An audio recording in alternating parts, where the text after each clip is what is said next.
welcome to the Street Shots Photography Tipcast with the Switch to Manual guys. I'm Antonio, and welcome to a new series of videos and tipcasts that we're going to do, and we're going to put them on our YouTube channel. And this is all the kind of stuff, the tips and tricks and whatever else we learn that we really don't quite find room for on our podcast. But I just recently thought we would start a YouTube channel and start putting videos and tips and stuff like that. So this is our first episode. Tom is away, so this is going to be basically me. In fact, I think I haven't told Tom about this, so this is going to be a surprise for him too. But believe me, you'll have both of us at some point doing some tipcasts, and it should be a lot of fun. We're going to do some live ones, and we're going to do some screen captures. And, well, anyway, I'll just get right into it. So generally when we do processing of our images, we like to do what's called non-destructive editing. It's one of the reasons why we use raw camera files is because we can use Lightroom or Aperture, or even Photoshop, and we can actually process those pictures in such a way that at some point later in time, we can always come back and reprocess the pictures and remove the edits that we did previously. It's called non-destructive editing. We're not actually affecting the real file. We're applying perhaps what you might want to call a recipe to the file, a processing recipe, that then the software then processes and shows us the end result. But that allows us to then go back at some point in the future and re-edit the file. So those processing instructions are not baked into the files. One of the reasons why we talk about using raw files. One of the programs I use for processing my pictures is an app called SnapSeed on my iPad. Now, what's funny is that on my iPad, I'm not processing raw files. I'm processing JPEGs. And if you actually process a JPEG, you are baking in the instructions. But lately, I've been sitting there and I suddenly realized, and I don't know if everybody realizes this, that SnapSeed is an application on an iPad that does non-destructive editing.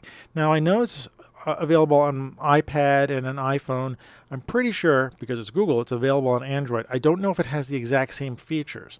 I'm working on an iPad, and I know that the iPad does allow what's called non-destructive editing. In fact, the built-in Photos app on the Apple iPad allows you to work on a picture and then come back to it at a later point.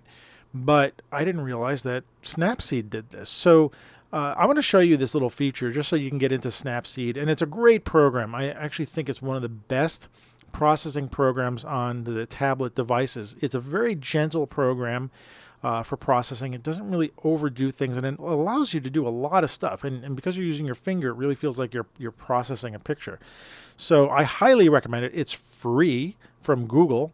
So I would definitely download it and use it, and it doesn't cost you anything and doesn't harm anything. So, and I also figure, you know what, in other tipcasts, I'm going to go through some of the processing that I do with Snapseed. So this will be just sort of the first, intro to this program and some of the things I do. So let's just launch it. I've got it on my iPad here. And I'm going to launch Snapseed, and the first thing we have to do is we have to open a photo.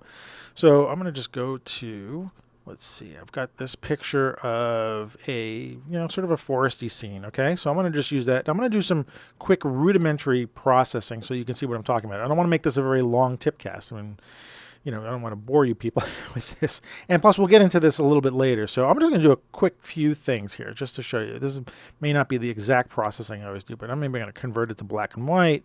And I'm going to choose a color filter, and maybe, that's a little bit too much, but let's say, I don't know, let's say with the green, we'll do neutral just to keep it safe, simple. So that was my first processing step. And then I'm going to do something called drama. It's going to add some contrast to the picture. I'm going to do dark, so that looks pretty cool. Then I'm going to, I'm going to add some detail. Now, you're probably not going to be able to see this in the screencast because the detail is too fine, but I'm basically it's kind of sharpening the picture a little bit, but it's actually, it looks like it's sharpening the edges a little bit and giving another little boost of contrast. And then I'm going to, let's see, I'm going to pick this last thing. Let's do a little vignette, all right, because I like to sort of, I'm going to change the size of this. I'm pinching and zooming here to change the size of this. And I'm going to slide up and down. I'm going to choose the outer brightness. Let's darken it a little bit, and let's brighten the inner process. Okay, so it may not be the best processing here, but you get the gist of it. Now, if you've been paying attention, up in the upper right corner, you can see there's this little number. For each step that I did, this little number increased. So this is telling me how many processing steps I did 4. In fact, if I tap on it, you can see little processing steps at the bottom here, right? On the bottom right. So I can actually scroll through these. I can tap back on the original, and there's my original picture. And if I go and tap each one, you can see each step that I took, all right? So there are the, 4 or 5 steps, 4 steps that I did for processing. Great, so I'm just gonna hit that little arrow on the upper left and go back to the processing. So this is my picture, this is what I want, right? So what I'm gonna do now, the key to getting the non-destructive editing is when you hit save, you have a few processes here. Now you can do save, you can save the image with the instructions. You can save a copy, so if you want to keep your original somehow unaffected, you can save a copy. And export, this is an interesting one. Export lets you take this picture and it bakes in all the processing and it exports it as a JPEG onto your camera roll. It keeps the original safe, but it exports a copy. Now we don't want to use that for doing the non-destructive editing. What we want to do is we want to hit save or save a copy. So I'm just going to hit save right now, the top one here. And it's going to do a little processing. You can see the levels, dramas, details, vignettes. And then a little dialog box is going to come up and it's going to ask me, allow SnapSeed to modify this photo. This is iOS asking me, is it okay for SnapSeed to apply these processing instructions to this image? And I'm going to say modify. All right. It says successfully saved. That's great. Okay. So let's do this. I'm going to go out of SnapSeed, right? And I'm actually going to force quit it by double clicking the home button, and I'm going to actually force quit it just to pretend that maybe a week has gone by since I've used SnapSeed. So a week has gone by. Let's all flash forward a week. Okay. I come back and I think, geez, I really want to, I like that picture of the forest. I want to re-edit it.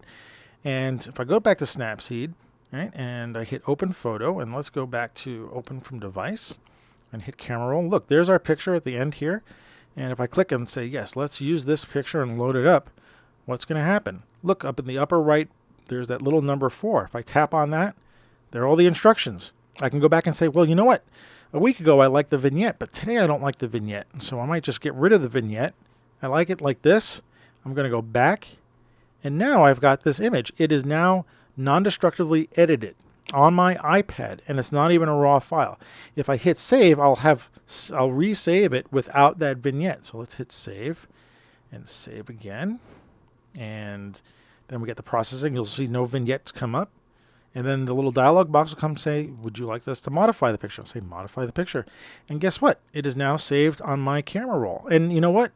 If I want to then export it to other programs, the best thing to do with SnapSeed is to actually save and then export a copy of it. And it will export a JPEG copy.